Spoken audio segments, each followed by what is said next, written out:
Coco Martin naniniwalang sinasaniban siya ni Fernando Poe Jr.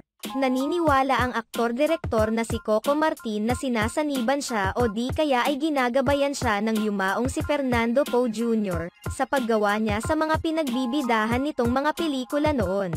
Sa isang panayam kay Coco Martin, isiniwalat niyang hindi umano niya alam kung saan nanggaling ang kanyang mga idea na naging dahilan kung bakit nai-extend niya ang Batang Quiapo at ang Probinsyano noon na parehong pinagbibidahan at ginawa noon ni Fernando Poe Jr.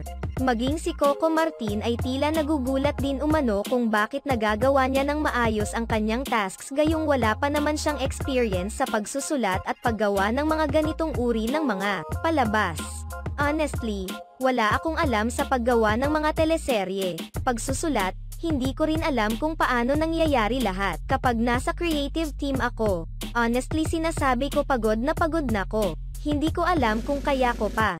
Pero pag naroon ako, nagsisimula na akong magsalita. Hindi ko alam kung saan nanggagaling yung ideas, yung mga sinasabi ko, yung mga kwentong ikinukwento namin.